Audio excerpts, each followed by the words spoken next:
Dad put me on suspension at home until I apologized to my golden child sister. I simply said, "Fine." By the next morning, I was gone, and what happened afterward ruined them completely.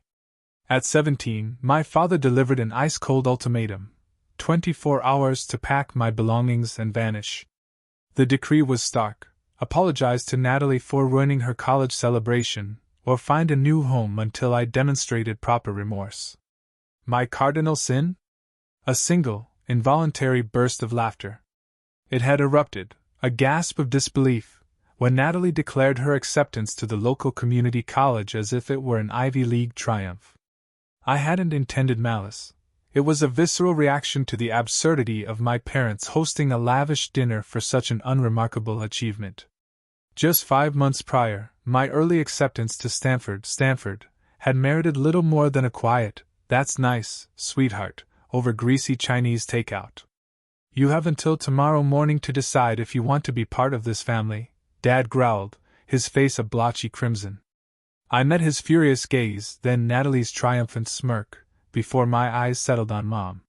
She nervously shredded her napkin, her gaze glued to the table, unwilling to meet mine. "All right," I stated, my voice deceptively calm. The silence that followed should have been their first premonition. I didn't argue, didn't cry, didn't slam doors or rage against unfairness. Instead, I simply walked upstairs, retrieved the duffel bag I'd been secretly preparing for weeks, and added the last few necessities. They presumed I'd break by midnight, returning in tears, begging forgiveness for daring to exist in Natalie's spotlight. Dad had used this cruel tactic countless times, threatening banishment over petty infractions, always banking on my abandonment fears to ensure compliance. This time, he had catastrophically miscalculated. My escape arrived at 4:47 a.m., and Rosemary's ancient Volvo idling at the corner. She'd been expecting my call for months, ever since I confided in her about the suffocating favoritism. Unlike my parents, she genuinely read my Stanford acceptance letter, her eyes brimming with fierce pride. "You sure about this, honey?" she asked as I tossed my bag into the back seat. "Positive," I affirmed, my resolve unshakable.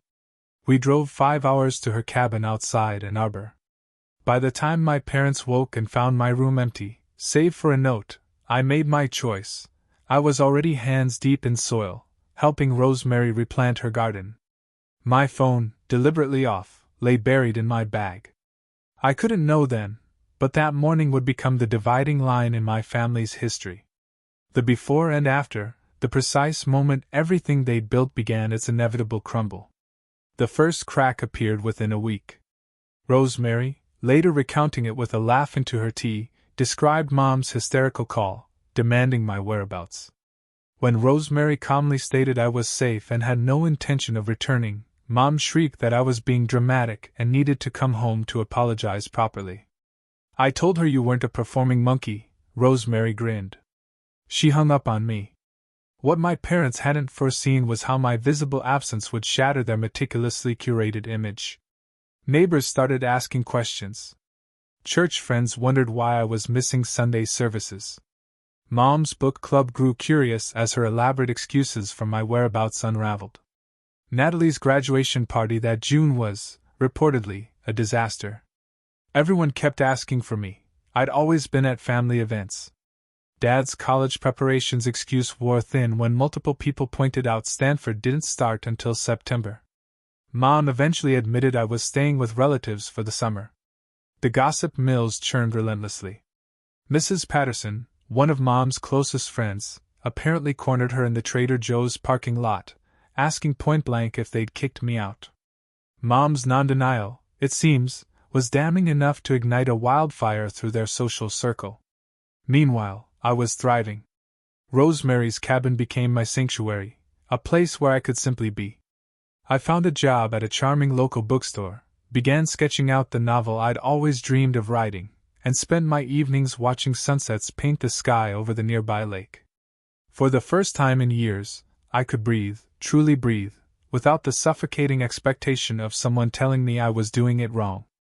Stanford sent my orientation packet to Rosemary's address, where I'd forwarded all my mail.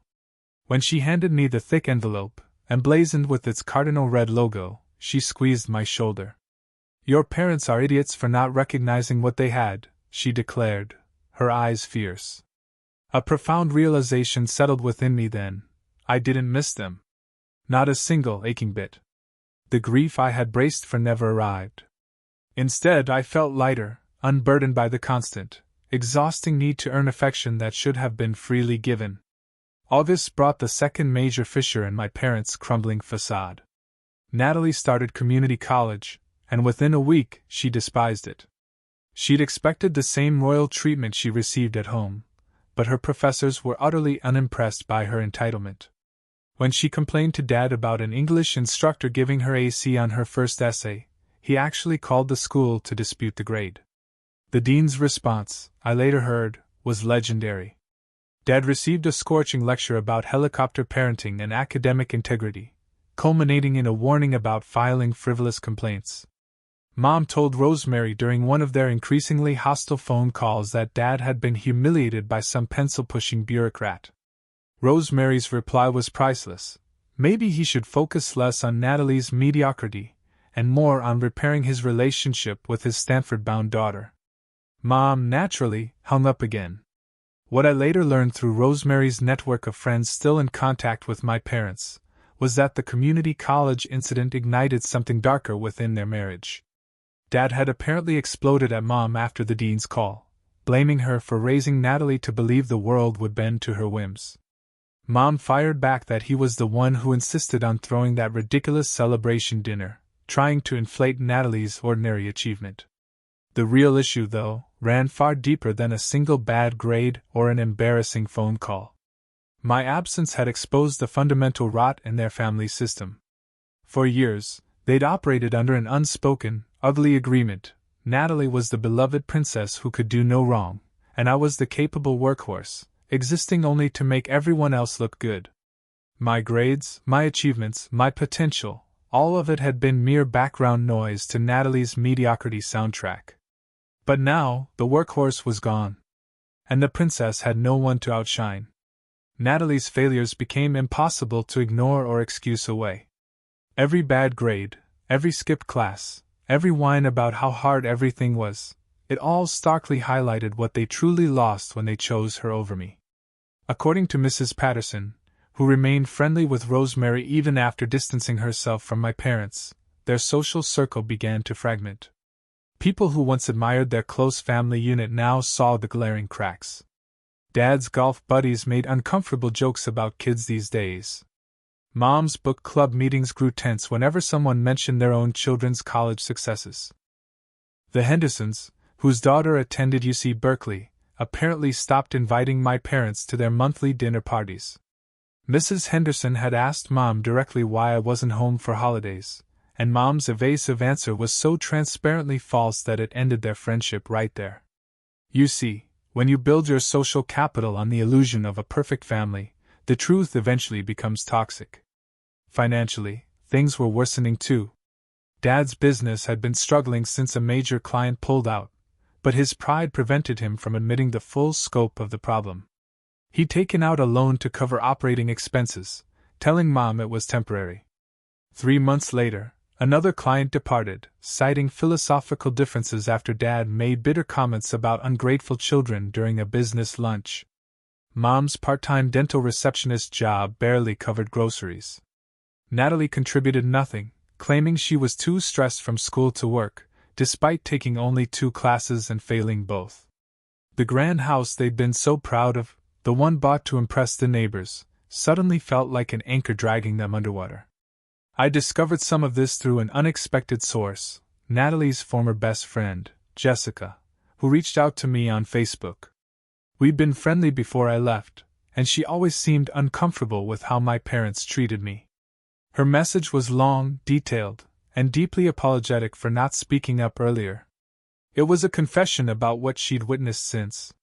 Jessica wrote that Natalie had become insufferable, constantly complaining about her life while refusing to do anything to improve it. She'd alienated their entire friend group with her negativity and entitlement. The final straw came when Natalie borrowed $200 from Jessica, promising repayment within a week, then blocked her when Jessica inquired about it a month later. "Your sister is a nightmare," Jessica wrote. "And your parents created her. Everyone can see it now. I'm sorry I didn't tell you years ago that you deserve better." I thanked her for reaching out, but didn't engage beyond that. Jessica's apology was welcome, but it couldn't alter the past. Still, it confirmed what I'd long suspected. My family's reputation was in freefall, and they had no one to blame but themselves. The holidays that year were, apparently, disastrous. Mom had desperately tried to recreate the picture-perfect Christmas she'd always orchestrated, but my absence was glaring. Extended family members repeatedly asked about me.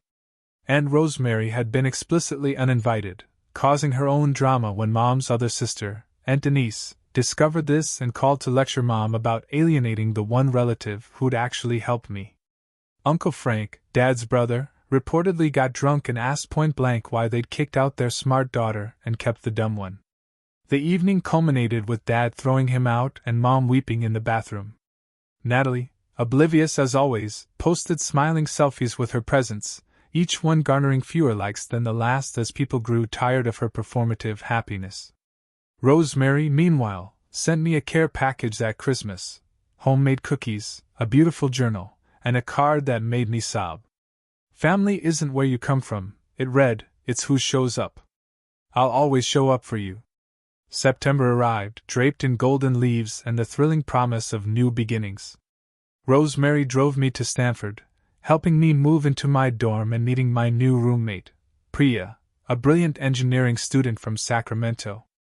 As we unpacked, Rosemary pressed an envelope into my hands. "For emergencies," she said. Inside was a check for $5,000. When I tried to refuse, she shook her head firmly. "Your parents should have done this. Since they won't, I will. You're going to change the world, sweetheart. Don't let their blindness convince you otherwise." I wept into her shoulder for 20 minutes, finally allowing myself to mourn the parents I deserved but never had.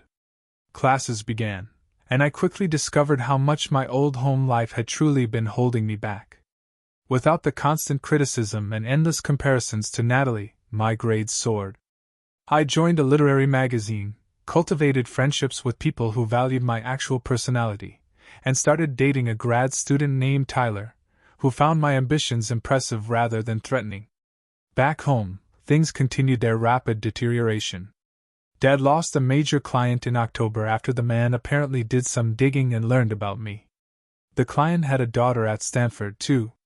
When he casually mentioned this to Dad during a meeting, Dad's bitter response about ungrateful children made the man uncomfortable enough to take his business elsewhere. The financial hit was significant. Mom had to return to full-time work at the dental office, something she apparently resented deeply, having quit when Natalie was born to be a full-time mother. The stinging irony that she'd never extended the same dedication to me wasn't lost on anyone paying attention. Natalie dropped 3 of her 5 classes by midterm, claiming the workload was unreasonable. She spent most of her time complaining on social media about the rigors of college, which apparently embarrassed Dad enough for him to ask her to privatize her accounts. She refused, leading to their first major argument. Meanwhile, I made the dean's list my first semester with a 3.94 GPA. I didn't tell my parents, but Rosemary proudly posted about it on Facebook. Within hours, dozens of people who had watched me grow up were commenting congratulations and asking why my parents hadn't mentioned it. Mom called Rosemary in a rage, accusing her of trying to humiliate us. Rosemary's response, which she later recounted to me word for word, was magnificent. "I'm celebrating my niece's achievements. If that humiliates you, maybe examine why." Christmas brought an unexpected development. Mom sent a card to Rosemary's address with a stiff note asking if I'd be willing to come home for the holidays so we can be a family again. There was no apology, no acknowledgement of what they'd done, just an expectation that I'd forget 4 months of abandonment because they wanted their picture-perfect Christmas. I sent back a polite decline. I'd already made plans to spend the holidays with Rosemary and her partner, Janet, who treated me with more parental warmth in an afternoon than my actual parents had shown in years. According to Janet, who still had mutual friends with my mother, Mom apparently cried through most of Christmas dinner. Dad drank too much and made uncomfortable jokes about kids these days, thinking they're too good for their families. Natalie posted a selfie with her presents, captioning it #blessed, while the comments section filled with people asking where I was. The thing about golden children is that they're rarely equipped to handle actual adversity. Natalie had been praised her entire life for being average, told she was special when she was merely ordinary. When real life failed to provide the same unconditional adoration, she crumbled. She dropped out of community college in January, telling my parents she needed to find herself. Translation: she wanted to sleep until noon, scroll social media until 3, and have Mom do her laundry while contributing nothing. Dad apparently tried to put his foot down, insisting she needed to work or go back to school, but Mom defended her sensitivity and need for time to adjust. The arguments between my parents intensified. Dad blamed Mom's coddling for Natalie's failure to launch. Mom blamed Dad's pressure. Neither acknowledged their shared role in creating a spoiled, entitled young adult who never learned to handle disappointment. At Stanford, I was flourishing in ways I'd never imagined possible. My fiction professor submitted one of my short stories to a prestigious undergraduate literary journal, and it got accepted. When the published issue arrived, holding a magazine with my story inside, I felt something shift in my chest. This was proof that I'd always had value, that my parents' inability to see it was their failure, not mine. Tyler took me to dinner to celebrate. Over pasta and red wine, he asked about my family, and I found myself telling him everything. He listened quietly, his hand covering mine when my voice cracked. "They don't deserve you," he said simply. "Their loss is the world's gain." Spring semester brought another Dean's List honor and an invitation to join an honors program focused on creative writing. I called Rosemary with the news, and she screamed so loudly that Janet came running from the other room, thinking something was wrong. "We're getting margaritas to celebrate," Rosemary declared. "You're coming home for spring break, and we're making a weekend of it." Home. Funny how a cabin in Michigan had become home faster than the house where I'd spent 17 years. That spring break visit changed everything. We were at a local diner when I ran into Mrs. Patterson, Mom's former friend. She hugged me tight, then held me at arm's length, studying my face. "You look happy," she said, sounding genuinely surprised. "I am." She glanced at Rosemary, then back at me, something complicated crossing her face. "Your parents talk about Natalie constantly at church, but they never mention Stanford. Never mention the amazing things you're doing. It's like you don't exist anymore." My throat tightened, but not with the pain I'd expected. Instead, I felt a strange sense of relief. They'd erased me from their narrative, which meant I was finally free to write my own story without their interference. "That's okay," I said, meaning it. "I'm not their story anymore." Mrs. Patterson squeezed my hand. "For what it's worth, half the congregation thinks they're fools. The other half is just too polite to say it." News traveled fast in small towns. By evening, Rosemary received a voicemail from Mom, angrier than she'd apparently ever heard her. I listened to the message on speaker, Rosemary's finger hovering over the delete button. "How dare you parade her around town like some kind of trophy?" Mom hissed. "Everyone's talking about how much better she's doing without us, like we're terrible parents. You're poisoning everyone against us. Tell her if she keeps humiliating this family, she'll never be welcome home again." The three of us sat in stunned silence after the message ended. Finally, Janet spoke up. "She realizes she already kicked her out, right? This threat has no teeth." We laughed until tears streamed down our faces. The absurdity of it all broke something loose. They'd already lost me. The threat of losing me again was meaningless. I returned to Stanford feeling more certain than ever that leaving had been the right choice. My second semester GPA was even higher than my first. I started working as a tutor, earning enough money that I didn't have to rely entirely on Rosemary's generosity. The literary magazine published 2 more of my stories. Tyler and I grew serious. He met Rosemary and Janet over video chat, and afterward, Rosemary texted me, "He's brilliant, and he looks at you like you hung the moon. Keep him." Summer came, and I stayed in California, subletting an apartment with Priya and working at a literacy nonprofit. The work was hard but deeply meaningful, teaching reading skills to underprivileged kids who reminded me that family wasn't always about blood. Back home, Natalie got a job at the mall and was apparently fired within 3 weeks for chronic lateness. She moved on to a coffee shop, then a boutique, each job lasting slightly less time than the previous one. According to Rosemary's sources, Mom made excuses while Dad grew increasingly frustrated. Their marriage was fracturing. Dad spent longer hours at work, avoiding home. Mom buried herself in church activities and Natalie's drama. They existed in the same house but lived separate lives, united only by their shared refusal to admit they destroyed their family over pride and favoritism. My sophomore year began with an unexpected email from Dad. The subject line read, "We need to talk," and I almost deleted it unread, but curiosity won. The email was stiff, formal, nothing like a father should write to his daughter. He claimed they missed me and wanted to move forward as a family. He mentioned that Natalie was going through a tough time and could use her big sister's support. He said Mom had been stressed, and perhaps they'd all overreacted last year. Not once did he apologize. Not once did he acknowledge that they'd thrown me out for laughing. The entire email was framed as if I'd simply left for college and stayed away out of stubbornness, rather than self-preservation. I read it 3 times, waiting to feel something. Anger, hurt, longing for reconciliation. Instead, I felt nothing but a distant sort of pity. They still didn't get it. They probably never would. My response was brief. I appreciate you reaching out, but I'm not interested in resuming a relationship built on conditional love and scapegoating. I hope you find peace. Tyler read it over my shoulder and whistled low. Think they'll respond? No, I said. They'll be too offended that I didn't fall at their feet with gratitude for this crumb of attention. I was right. Silence followed, confirming that their outreach had been less about actually repairing our relationship and more about appearances, or alleviating their own guilt. Thanksgiving approached, and I spent it with Tyler's family in Portland.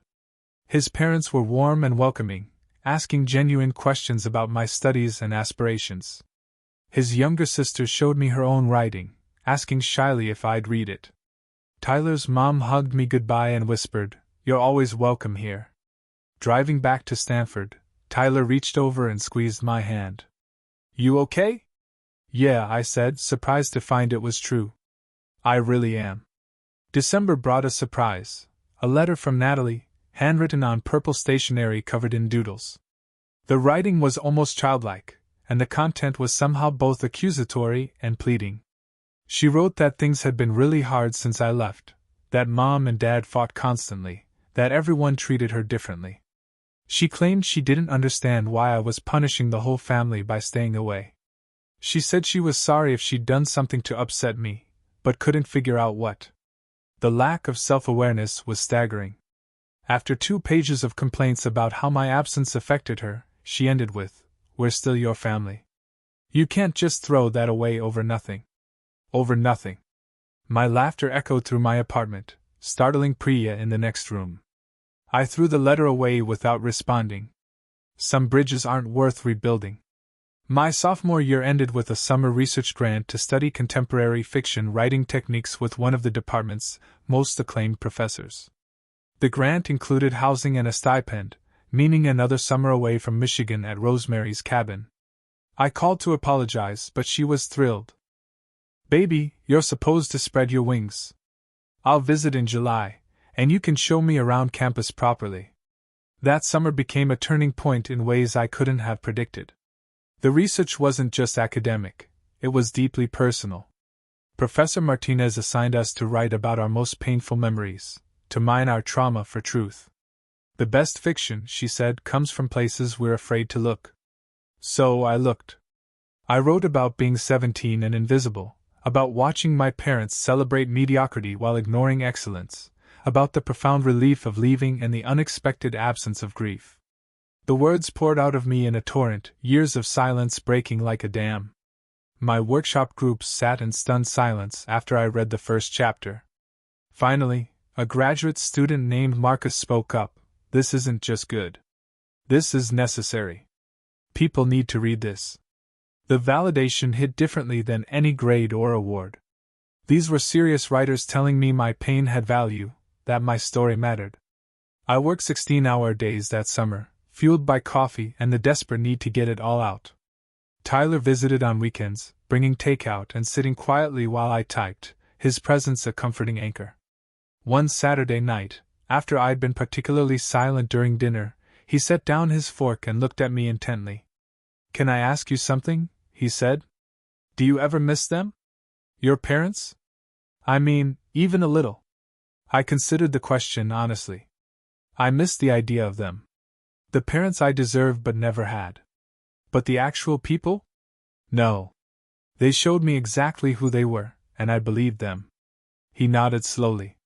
"My mom, Catherine, asked if you'd want them at our wedding someday. If we get married, I mean." His ears turned red. "Not that I'm proposing, just, eventually." The thought of my parents at my wedding, watching me marry someone who actually loved me, trying to take credit for the woman I'd become despite them? It made my stomach turn. They lost the right to witness my happiness when they chose Natalie over me. Again and again and again.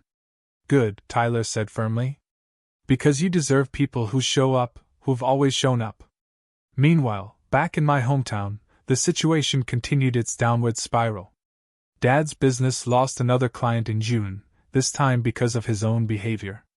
He'd apparently shown up to a meeting hungover, been short-tempered with questions, and made several critical errors in the presentation.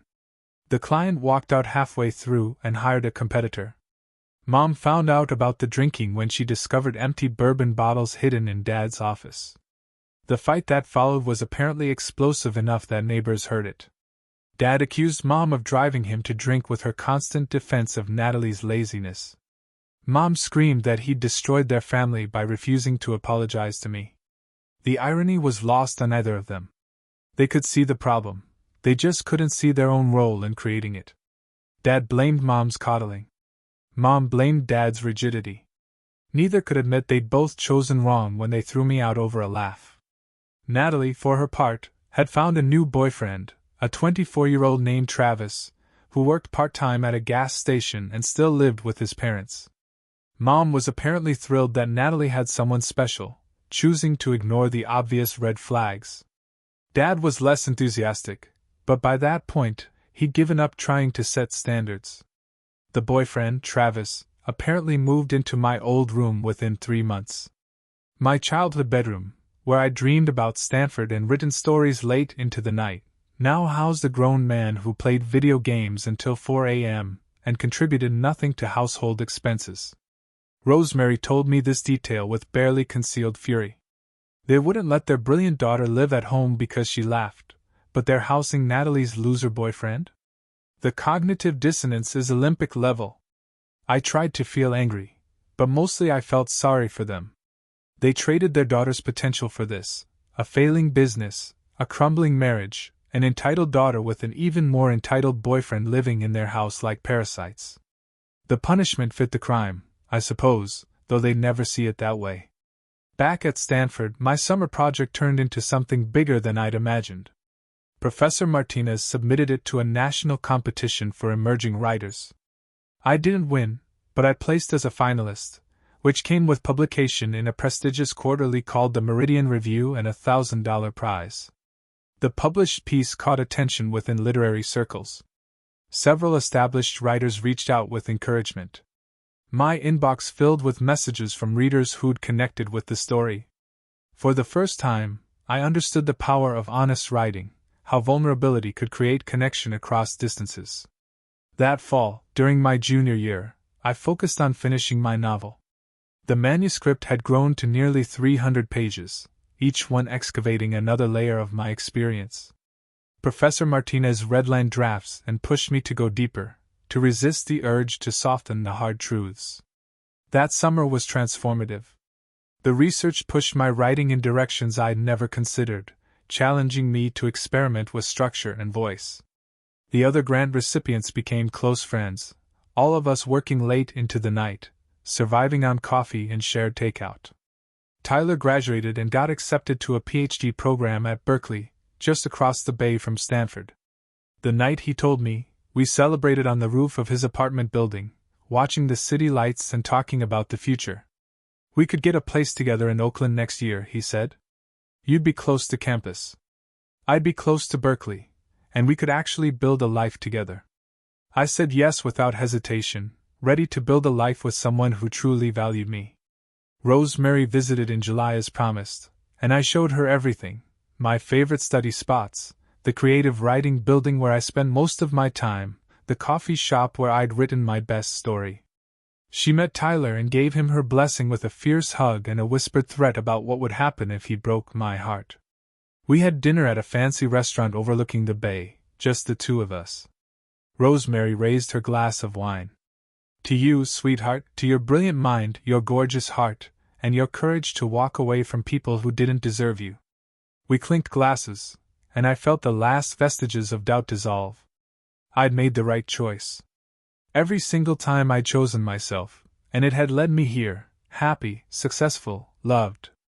What's happening back home? I asked, not because I cared deeply, but because I was genuinely curious. Rosemary's expression turned grim.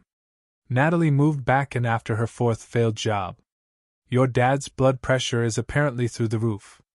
Your mom's on anti-anxiety medication. They fight about money constantly since his business hasn't recovered. The whole thing's a mess, and they still blame me some days. Other days they pretend you never existed. Mrs. Patterson says it's like they've rewritten history. In their version, they only ever had one daughter, and she's tragically underappreciated by the world. The delusion was almost impressive. But that was the thing about people who couldn't accept responsibility. They'd always find someone else to blame, some alternate reality to retreat into. Junior year brought new challenges and greater achievements. I was appointed editor of the literary magazine, juggling that responsibility with my coursework and novel revision. The work was exhausting, but fulfilling in ways that validated every sacrifice I'd made. I moved in with Tyler in Oakland that September, creating a home that was truly ours. We painted the walls together, scoured thrift stores for furniture, and hosted dinner parties with friends who quickly became chosen family. For the first time, I understood what home was supposed to feel like. Natalie somehow found my phone number and started sending occasional texts, usually late at night, usually complaints about how unfair her life was. I blocked her after the third message that blamed me for abandoning the family and making everything harder. My academic advisor called me into her office in November with news that made my hands shake. One of my stories had been nominated for a major undergraduate writing award with a $10,000 prize. Even if I didn't win, the nomination itself was prestigious enough to strengthen graduate school applications. This is extraordinary work, Professor Martinez said, tapping the printed manuscript. You have a real future in this field if you want it. I wanted it more than anything. That story, ironically, was about a girl who leaves her toxic family and discovers herself in the process. I poured my truth into fiction, and now it was being recognized. The awards ceremony was in February. Rosemary and Janet flew out, and Tyler wore a suit. I didn't win first place, but I took second, which came with $5,000 and validation that fueled my ambition for months. At the reception afterward, a literary agent named Sharon Winters approached me. I loved your piece, she said, handing me her card. When you finish your novel, I'd love to see it. I think you have something special. I took her card with trembling hands, tucking it carefully into my purse like a talisman. Tyler kissed me in the parking lot, lifting me off my feet. You're going to be famous, and I'll tell everyone I knew you when. Senior year was a whirlwind of applications to MFA programs, finishing my novel manuscript, and preparing for life after Stanford. I applied to programs across the country, each application a step toward a future I was building brick by careful brick. By spring, my novel was complete, revised, polished, ready. I sent it to Sharon Winters with a carefully crafted query letter, then waited in agony for 3 weeks. Her response came via phone call. I stayed up until 3 a.m. reading this. I couldn't put it down. I want to represent you. I cried right there in our Oakland apartment, while Tyler held me. This was it. professional validation. Proof that I'd been worth investing in all along. Acceptance letters started arriving from MFA programs in March, Iowa Writers Workshop, University of Michigan, Columbia. Each envelope felt like vindication, proof that I'd been worth investing in all along. I chose Michigan, partly for the program's excellent reputation and partly because Ann Arbor would put me closer to Rosemary, who had been my true parent when I needed one most. Tyler and I would manage the distance. We'd proven we could handle challenges together. My Stanford graduation was the happiest day of my life up to that point. Rosemary and Janet were there, screaming themselves hoarse when I walked across the stage. Tyler's parents came too, having essentially adopted me. Professor Martinez gave me a hug and made me promise to stay in touch. My parents weren't there. I hadn't invited them. They sent a card with a stiff congratulatory note and a check for $50, as if that could somehow make up for 4 years of absence. I donated the money to the literacy nonprofit where I'd worked. The $50 check became something of a dark joke among my friends. Tyler's mom, Catherine, was particularly incensed. $50 for a Stanford graduation? That's what you give your dentist's kid for high school. She'd given me $1,000 as a graduation gift along with a letter welcoming me to their family. Professor Martinez threw me a private celebration at her house, inviting my closest friends and mentors. She gave a toast that made everyone cry. I've taught writing for 23 years, and I can count on one hand the students who had what it takes to make it professionally. You're one of them. Your family's loss is literature's gain. The contrast was striking. Here were people who had known me for 4 years, celebrating my achievements with genuine pride and investment. Meanwhile, my parents, who'd known me my entire life, had sent a token check and a card that could have been addressed to anyone. That night, back at my apartment, I found myself going through old photos on my laptop. There was one from my high school graduation where I'd graduated valedictorian. In the photo, Mom and Dad stood stiffly on either side of me while Natalie slouched in the background, clearly bored. Nobody was smiling. They'd left immediately after, skipping the reception because Natalie had wanted to go to the mall. I compared it to the photos from my Stanford graduation, dozens of them, full of genuine joy and celebration. Rosemary's face beaming with pride. Tyler's parents hugging me like I was their own daughter. Professor Martinez with her arm around my shoulders, looking at me like I'd just conquered the world. The difference was undeniable. One photo showed obligation. The other showed love. A week after graduation, while I was packing up my apartment, I got a Facebook message from someone I didn't recognize.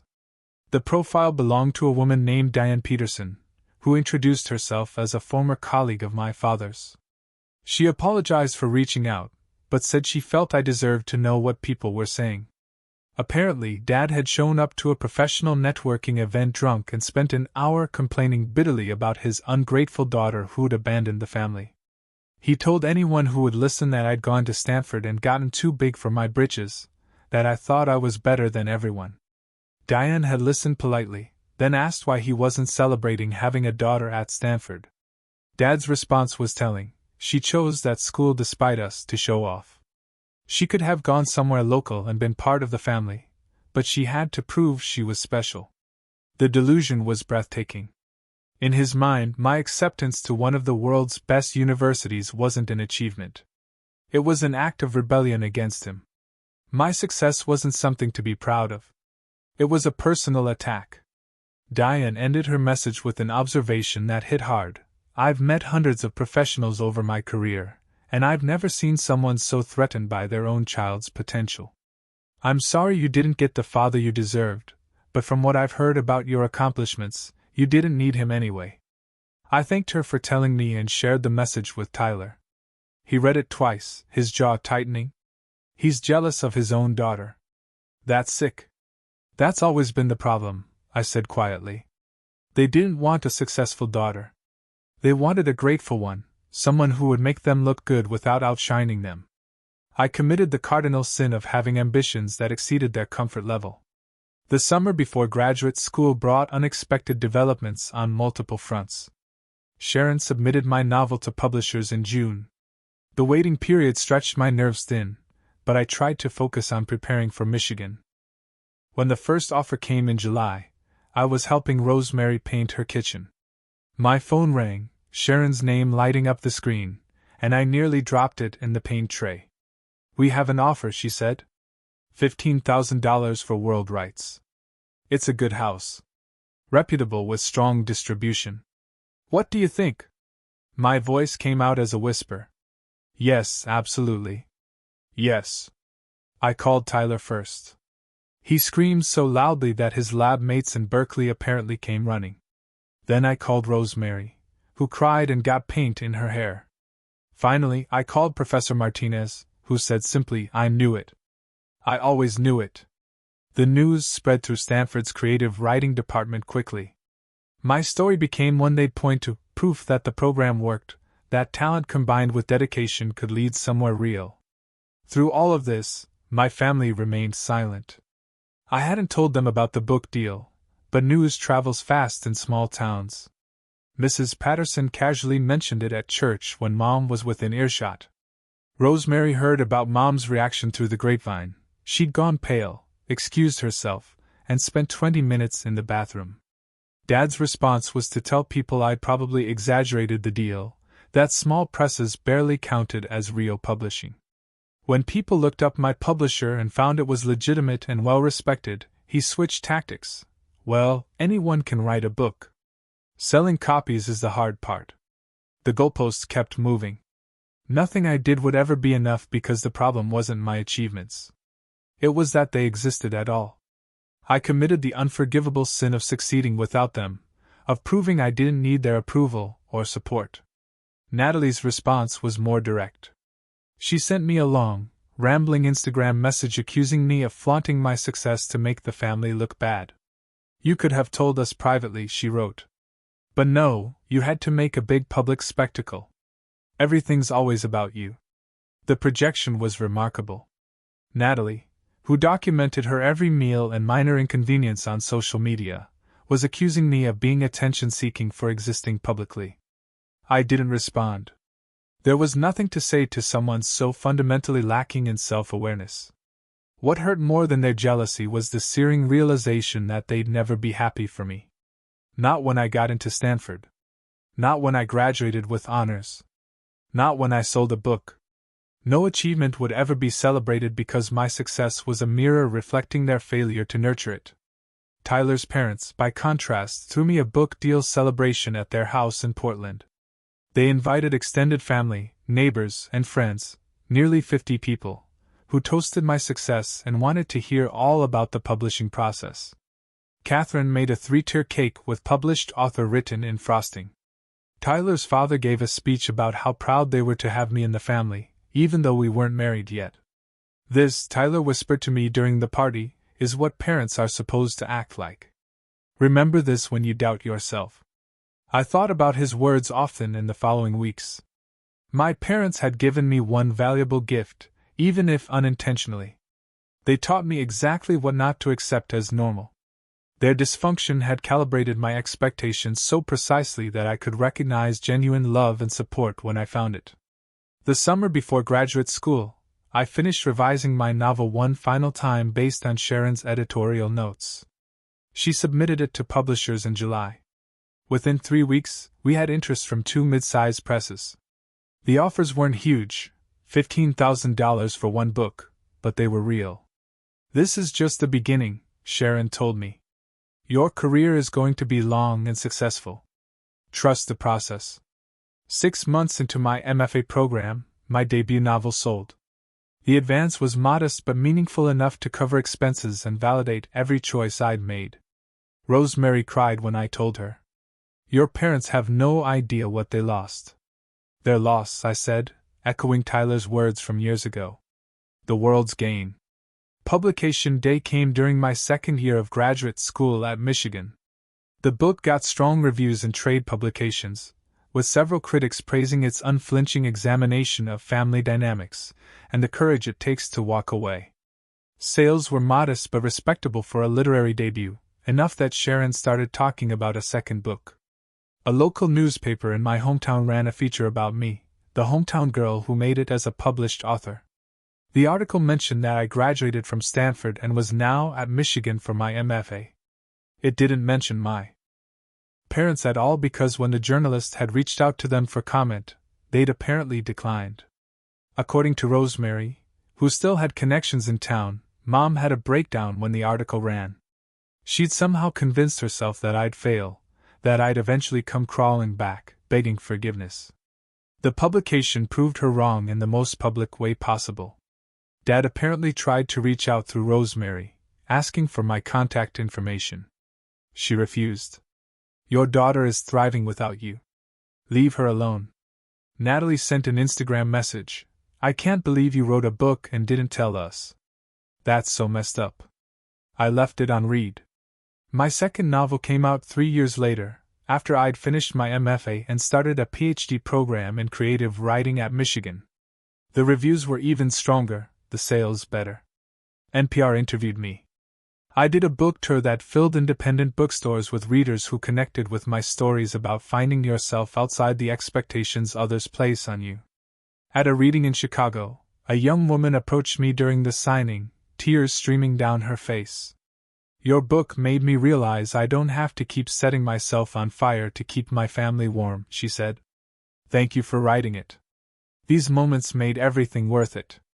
Every painful memory, every moment of doubt, every night I'd wondered if leaving had been selfish. It all led to this, helping others find their own courage. Tyler proposed on the beach at sunset, and I said yes before he finished asking. We got married in a small ceremony with Rosemary and Janet, Tyler's family, close friends, and Professor Martinez, who cried through the entire thing. My parents weren't invited. They'd lost the right to witness my joy. The wedding photos showed everyone who actually mattered, the family I'd chosen, and who'd chosen me back. When I posted them on social media, carefully tagged to exclude my parents and Natalie, I felt nothing but contentment. Rosemary held me close during the reception. I'm so proud of you. You took the worst thing they ever did and turned it into the best decision of your life. She was right. Being thrown out at 17 had felt like the end of the world. Looking back, it was the beginning of my real life, the moment I stopped trying to earn love from people who never freely give it. Now at 31, with 3 published novels, a PhD defense scheduled for next semester, a husband who cherishes me, and a teaching position lined up at a small liberal arts college, I sometimes think about my parents and Natalie. I wonder if they ever acknowledge their role in everything that fell apart. If Dad ever admits that choosing Natalie's mediocrity over my potential cost him his talented daughter. If Mom ever regrets enabling and defending behavior that ultimately hurt everyone. Probably not. Some people never learn. They'll go to their graves believing they were right, that I was the ungrateful one, that they did nothing wrong. The difference is, I don't need their acknowledgement anymore. I don't need their apology, or their pride, or their love. I found all of that elsewhere, in people who valued me from the start.